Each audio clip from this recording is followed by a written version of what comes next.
हाय दोस्तों, स्वागत है आप सभी लोगों का आपके अपने YouTube channel GK with Sunil Singh में।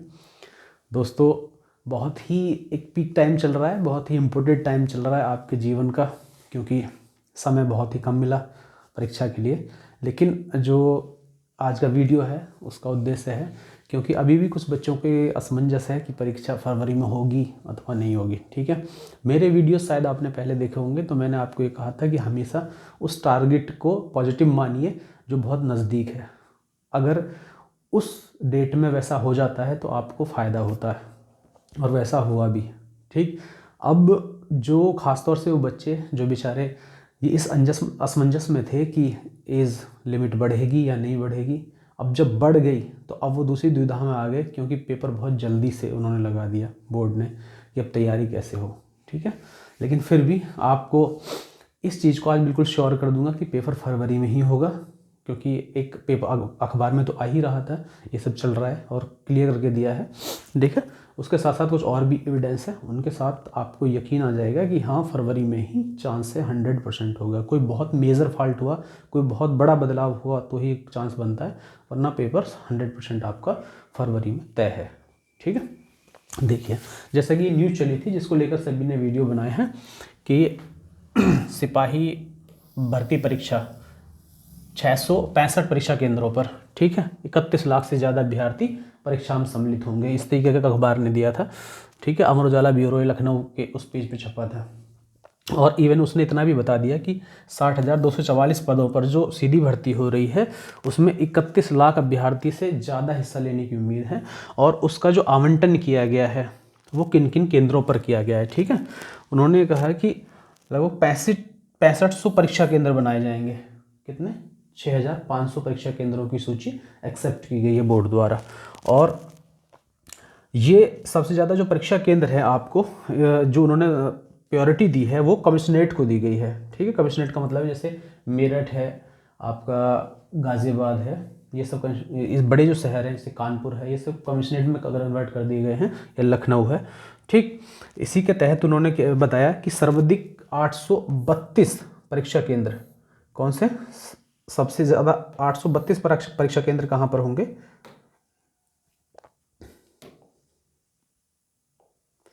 सबसे ज़्यादा परीक्षा केंद्र लखनऊ के अंदर होंगे।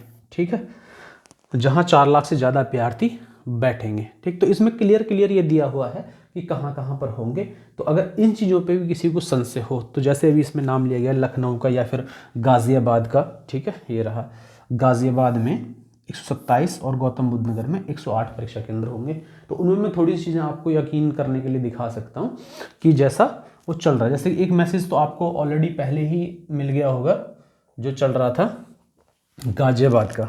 ठीक है, ये गाज़ियाबाद के अंदर एक RT सेट वायरल हुआ था, मतलब जिससे ये जो मैसेज है पुलिस में, वहाँ वो कह रहे हैं कि कृपया इस कार्यालय से संख्या पत्र दिनांक 28/12/2000 अनुमति शासन के पत्र संख्या फला फला दिनांक इतने एवं दिनांक इतने को माननीय अनुसूचित शासन की अध्यक्षता में आहूत की गई वीडियो कॉन्फ्रेंसिंग में दिए गए दिशा निर्देशों के अनुपालन में आरक्षी पुलिस नागरिक पुलिस के लगभग 60,000 पदों पर भर्ती के लिए दिनांक 18/2/2024 को लिखित परीक्षा कराई जानी प्रस्तावित है, जिसके लिए कमिश्नरेट गाज़ियाबाद के परीक्षा केंद्रों की सूची आपको पूरी किया जानी आवश्यक है। ठीक है, अतः आपको यह निर्देशित किया जाता है कि इसके अंतर्गत पढ़ने वाले परीक्षा केंद्रों को 2 दिवस के अंदर उपलब्ध कराएं। ठीक, इसका मतलब ये है कि जो इस ज़िले के अंदर कमिश्नरेट के अंदर जितने भी सेंटर हैं उनका आप अवलोकन कर लें कि उनकी क्या अवस्था है, वो परीक्षा कराने के लिए अवेलेबल हैं अथवा नहीं है। क्योंकि एक बिंदु और भी बन रहा था, जैसे एक चीज़ और मैं आपको दिखाता हूँ। देखिए, ये जो परफॉर्मा है, ये परफॉर्मा है कानपुर का। ठीक है, इसमें कहीं लिखा नहीं है, लेकिन इसकी मेरे पास बहुत बड़ी PDF है, वो पूरी मैंने नहीं लगाई, छोटा सा वो लगाया है। उसमें बिंदु आपको बता दूँ, उन्होंने बिंदुवार पूरी सूचना मांगी है थानों से। सबसे पहला उन्होंने कहा क्रम संख्या, कि आप डालिए परीक्षा केंद्र का क्रम। दूसरा है परीक्षा केंद्र का नाम, यहाँ पर नाम डालिए जो भी है ABCD। ठीक है, इसके अलावा किस थाने क्षेत्र में पड़ता है वो, उसका थाना कौन सा है। ठीक, इसके अलावा परीक्षा केंद्र का प्रकार भी इन्होंने कैटेगरी भी रखी है कि किस तरीके का, पिछला प्रदर्शन कैसा है उसका, पीछे कोई लीकेज या फिर ऐसी कोई घटना तो नहीं हुई कि वहाँ कोई नकल पकड़ी गई हो, इस तरीके का पूरा डेटा इसमें सब मांगते हैं। परीक्षा भवन संबंधी मानक, वहाँ कितने रूम हैं, कितनी बेंचेज हैं, कितने बच्चे बैठ सकते हैं, ठीक है। ये चीज़ सबसे अहम बिंदु जो इसमें आता है वो इन्होंने लिखा है कि केंद्र की उपलब्धता, कि जो केंद्र है वो कितने तारीख को उपलब्ध है खाली, ठीक। और उसमें डेट उन्होंने क्लियर 2 डाली हैं, 11/2/2024 या फिर 18/2/2024। तो यही वो बिंदु है जो बिल्कुल श्योर कर देता है कि मन बिल्कुल पक्का है बोर्ड का कि फरवरी में ही एग्ज़ाम लेना है। 11 में, जैसा आप जानते होंगे कि 11 में एक एग्ज़ाम और भी लगा हुआ है यूपी के अंदर, RO उन सब का, तो उनको देखते हुए इन्होंने दोनों डेटों में ये भी पूछ लिया इस सूची में कि ये बता दीजिए कि ये परीक्षा केंद्र किस किस डेट में खाली है। अगर उनको लग रहा है कि 11 में ज़्यादा बर्डन है या नहीं उपलब्धता हो पाएगी सेंटरों की, तो झट से दूसरी डेट पे या प्लान बी पे चले जाएंगे। 18 को उन्होंने सेट किया हुआ है। लेकिन मैं फिर भी आपसे यही कहूँगा कि अभी भी ये कोई कंफर्म नहीं है कि 18 ही होगी। अगर उनको लग रहा है कि 11 में भी कराने में हम सक्षम हैं तो 11 भी कर सकते हैं, ठीक। तो हमेशा नज़दीक की डेट को सेट करके चलिए, आगे बढ़ेगी तो आपको दिन मिल जाएंगे प्रैक्टिस के लिए, ठीक है दोस्तों। अब ज़्यादा मेरा मानना तो यह है कि विचलित करने से कोई फ़ायदा नहीं है अपने आप को कि होगा नहीं होगा, ऐसे होगा या वैसे होगा, ठीक है दोस्तों। बिल्कुल मन बना लीजिए कि होना ही है। और जैसा कुछ मेरे भाई बहन बड़े परेशान हैं कि उनका कई बार मुझे कमेंट आए हैं कि उनका सर्टिफिकेट नहीं बन पाया है, उसमें करेक्शन हो गया, तो देखिए आपको हॉपलेस होने से या परेशान होने से किसी भी चीज़ का निवारण नहीं होगा, केवल आप पे बर्डन बढ़ेगा। अगर अभी भी किसी का सर्टिफिकेट नहीं बना है तो सर्टिफिकेट एक हफ्ते में नहीं बनता, कोई प्रेशर नहीं कि एक हफ्ते में ही बने। आप आज अप्लाई करिए, कल तहसील में पहुंच जाइए, जिन जिन ऑफिसों में वो होता है वहाँ जाकर खड़े हो जाइए, विनम्रता से कहिए उससे, सर मेरा ऐसे मैंने इमरजेंसी में अप्लाई किया है और चूँकि पहला गलत बन गया था तो उसका करेक्शन करके प्लीज़ अभी कर दीजिए। तो खाली एक्सेस देना होता है उनको, वहाँ देखेंगे, चेक करेंगे, रिपोर्ट लगाएंगे, आगे बढ़ा देंगे, ठीक है। उसमें कोई ऐसी डेट नहीं कि आपको 7 दिन में ही बना के दें, वो अगर चाहें तो प्रपत्र 2 दिन में ही बन सकता है, ठीक है। 1 दिन में भी कागज़ आपके बन सकते हैं। मतलब आज अप्लाई करें, कल वहाँ पूरी वो जांच कर लेंगे, जांच करने के बाद आपका बना देंगे, ठीक है। तो बिल्कुल परेशान ना हो, परेशान होने से किसी का भी हल निकलेगा नहीं, ठीक। हल निकलेगा आपके करने से, ठीक है। और जैसा कि अब बच्चे ख़ास तौर से परेशान हैं कि क्या पढ़ें, कौन सी किताब, इस चीज़ को लेकर के बहुत ही ज़्यादा दिक्कत महसूस हो रही है दोस्तों। अब बहुत बड़ी बड़ी किताबों से पढ़ने का समय चला गया।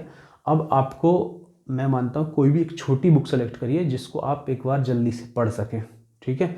और मॉक टेस्ट 100% लगाइए दोस्तों। सोचते सब हैं, करते बहुत कम लोग हैं। अगर आप जैसा खुद अपने आप से पूछ के देखिए कि अब परीक्षा बिल्कुल 1 महीने बाद ही है और आपने कितने मॉक टेस्ट लगा लिए। एक आध लगाया होगा, वो भी कंप्लीट रिदम में नहीं लगाया, थोड़ा सा पार्ट कर लिया, छोड़ दिया, कर दिया, ऐसे तरीके से। अगर आप कंटिन्यू लगाते हैं, 30 मॉक टेस्ट भी आप लगाते हैं तो उसकी परफॉर्मेंस आप देख लेना। लेकिन आप 30 लगा लें, ये अपने आप में बड़ी बात है। मैं चैलेंज कर रहा हूँ कि 30 लगा नहीं पाएंगे। अपने आप को खूब कमेंट कर लेता है आदमी, तब भी नहीं करता, क्योंकि जैसे ही जब हम 1 तारीख से पहले होते हैं 30 तारीख में, तो 1 तारीख का रख देते हैं कि 1 से लगाना शुरू करूंगा, और जैसे 1 आती तो 5 का रख देते हैं, और 5 आती तो 10 का रख देते हैं।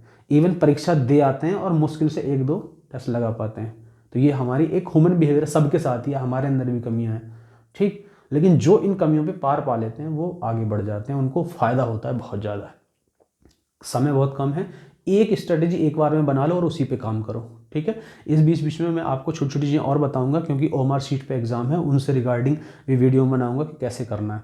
और कुछ बच्चे क्या करते हैं कि नेगेटिव मार्किंग से डर के अपना उस पूरे एग्ज़ाम को अपने आप ही ख़त्म कर देते हैं, खुद ही बाहर निकल जाते हैं। बाहर निकलने का मतलब ये है कि जैसे सपोज करिए आपको 100 क्वेश्चन आने हैं, ठीक है। जैसा मैं आपको पहले भी मैं बता चुका हूँ कि 100 क्वेश्चंस हैं और आपको श्योर कितना हो रहा है, केवल हो रहा है आपको 55 क्वेश्चन श्योर हो रहे हैं, और आपने ज़्यादा ज़्यादा खींच करके उसमें 10 क्वेश्चन और बढ़ा लिए और 65 पे जाके बिल्कुल हाथ खड़े कर दिए, 65 के अब मैं नहीं करूँगा, और कभी नेगेटिव मार्किंग से डर से मेरा नंबर ना कट जाए। तो दोस्तों 65 पे भी आपका नंबर नहीं आता, ये कन्फर्म है। तो इसीलिए आपको अनुमान का सहारा बहुत लेना पड़ेगा, ठीक है। अनुमान हमेशा करिए, इतना करके भी आप कंपटीशन से बाहर ही हैं। जब बाहर ही होना है तो क्यों ना पूरा आगे करके, ठीक है, थोड़ा सा आगे जाइए अनुमान पे। जैसे एक चीज़ और बता दूं, कभी भी किसी टॉपर से बात करना ऑनेस्टी से, उससे पूछ के देख लेना, अगर किसी का चाहे वो दिल्ली पुलिस में है या फिर किसी भी एग्ज़ाम में अगर 100 में से 100 अबाउट उसका 80 हुआ होगा, मतलब उसने 80 क्वेश्चन ठीक कर दिए 100 में से, ऑनेस्टली पूछना कि आपको 80 आते थे? अगर वो झूठ बोलने वाला हो तो बिल्कुल कह देगा हाँ मुझे तो 80 सही आते हैं। नहीं, सत्यता ये है कि उसको मुश्किल से मुश्किल इनमें से 60 या फिर 55-60 क्वेश्चन ही आते होंगे जो श्योर होंगे बिल्कुल, ठीक है। इसके बाद उसको ऐसा लगता है जो बाकी क्वेश्चन है वो उसने 100% अनुमान किया होगा, ठीक है। 60 में आप ये मानिए कि उसने 30 क्वेश्चन पे अनुमान कर लिया और 30 में से उसका 20 ठीक हो गए किसी तरीके से, तब वो जाके टॉपर बना, तब वो 80 हुआ है, ठीक है। लेकिन अब वो अलग बात है, झूठ बोलेगा आपसे कि नहीं मुझे तो 80 आते थे। ऐसा नहीं होता। किसी को 80, किसी भी पेपर का 80% है, चाहे वो कांस्टेबल का पेपर है चाहे वो IAS का पेपर है, 80% किसी को भी किसी पेपर का श्योर नहीं आता है। अगर वो ऐसा कह रहा है तो बिल्कुल झूठ बोल रहा है वो कि मुझको किसी पेपर का 80% आता है। बहुत कम लोग होंगे, गिने चुने, 60,000 तो नहीं हो सकते वो, ये मेरी गारंटी है, ठीक है। तो अनुमान निसंकोच आप जाना चाहिए, स्ट्रेटेजी का हिस्सा बनाइए, अनुमान पे भी जाना पड़ेगा। और इसका प्रैक्टिकल करके देख लीजिए आप मॉक टेस्ट में। एक में केवल वो करिए जो आप श्योरिटीज करना चाहते हैं, एक में आपको जब लग रहा है कि मेरा श्योरिटी वाला हो गया, टाइम बच रहा है, तो मुझे बाकी ऑप्शन पे कोई भी एक ऑप्शन पकड़ के आप तुक्का मार के देखिए, ठीक है। फिर उसका कंक्लूजन करके देखना कि इसका मुझे घाटा हो रहा है या फिर प्रॉफिट हो रहा है, ठीक। तब आपको ये बात समझ में आएगी। किसी ने कहा किसी की बात पे ऐसे विश्वास मत करो, अभी आपके पास समय है, उसका पहले परीक्षण कर लो। अगर परीक्षण में वो चीज़ सफल होती है तो ठीक है, नहीं तो उसको छोड़ दो, ठीक है। कभी किसी की बात पे ऐसे विश्वास मत करिए, वो कह रहा है तो उसको परीक्षा से पहले आजमा के देखिए, ठीक है। सीधा परीक्षा में मत आजमाइए, ठीक। इसके अलावा दोस्तों दूसरा तरीका ये होता है कि बिल्कुल कुछ भी चीज़ें टॉपिक बाई टॉपिक उठाइए, सीधे सीधे टॉपिक, ठीक है। कोई भी आपको एक टॉपिक पढ़ना है तो उस टॉपिक से रिगार्डिंग जितनी भी 2 4 5 6 क्वेश्चन है एक ही बार में ख़त्म करो, ठीक। और वो क्वेश्चन अगर आपका समय ठीक चल रहा है और वहाँ बन गया तो ठीक है, क्योंकि आप पूरा सिलेबस तो पढ़ नहीं पाओगे, खासतौर से नए बच्चे, तो आपको सेलेक्टेड टॉपिक लेने चाहिए और उन टॉपिकों को इस तरीके से तैयार करो कि उसमें से जो भी पूछा जाएगा वो मैं कर लूँगा, लेकिन वो श्योर है, ठीक है। तो अपना एक पर्सनल गोल बना के चलो कि हमें इतना तो आता ही आता है, इससे आ गया तो बना दूंगा, ठीक है। और इसी के साथ मैं ये कहूँगा कि अभी मैं अपने चैनल से और भी वीडियो इस तरीके के आपको दूंगा जो बिल्कुल थोड़े स्ट्रेटेजिकल भी होंगे और जो बिल्कुल टॉपिक टू टॉपिक है, उनसे कुछ क्वेश्चंस होंगे और बिल्कुल सीधा सीधा होगा आपको, ठीक है दोस्तों। इसी के साथ वीडियो समाप्त करते हैं और मैं आशा करता हूँ कि आपकी पढ़ाई बहुत अच्छे से चलती रहे और आप बहुत जल्दी से वर्दी में हो, ठीक है। जय हिंद।